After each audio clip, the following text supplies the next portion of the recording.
to worry about the prospect of balding or that hairline that just keeps receding despite any remedy that you try, or that patch on your scalp that could do with some hair? Well, in this week's Health Digest, Dr. Mercy Korir looks into the science of hair transplants.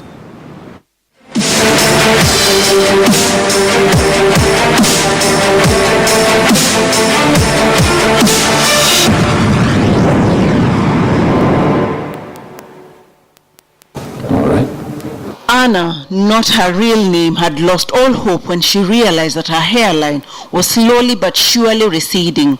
She was losing her good hair. Before I had very beautiful hair, which was all over. Then I started losing my hairline. I don't know, it's because of the braids. A step of faith, and almost a year later, she tells me she's happy. Because it has worked. I have my hairline back. Even the bald is going. The science of hair, as explained by Dr. Keith Ndindi, a hair surgeon, is a new frontier in Kenya. 3 years and more than 400 hair transplants later, Anna is a living testament to what science and medicine can do to one's looks. In Japan, for example, it's very popular for ladies to get pubic hair transplant. And it's just for some curious reasons. Yeah. But here in our country, we are only doing mainly beard, eyebrow, and head. So this is the skin surface. To understand how hair transplants work, we have to get to the basics. The follicle.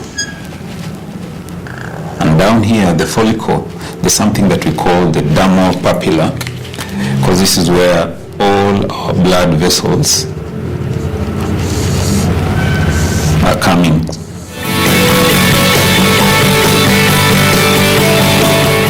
Keep the skin warm. So when you're doing a hair transplant, this is the part that we are really interested in, because this is the roots of the hair.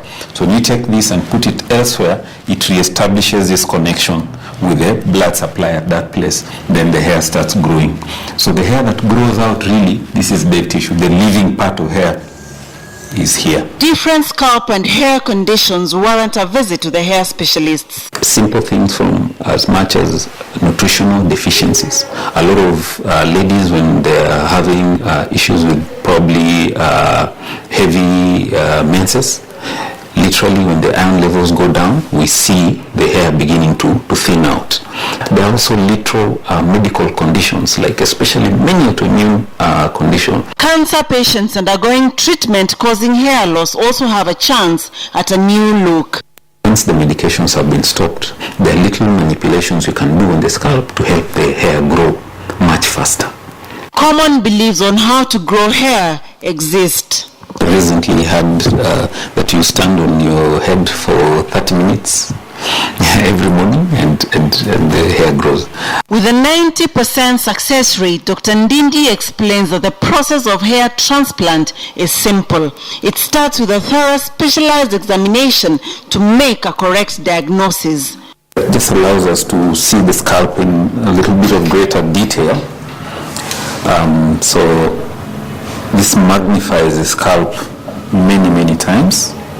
One can only donate his or her own hair from a different part of the body or the scalp. The recipient site, the area where we planted our follicles, so we're just having a look to see how the follicles are doing compared to the donor site. These are all new hairs that are thickening up. They're the area that was bare, and now we can see nice hair strands that are coming through.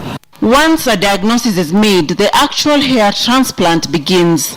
One of the most common interests in hair is focused on hair growth and hair care. When one loses hair, it's almost a frustrating and often embarrassing situation for both men and women. After the transplant is done, one is advised to be gentle with the hair.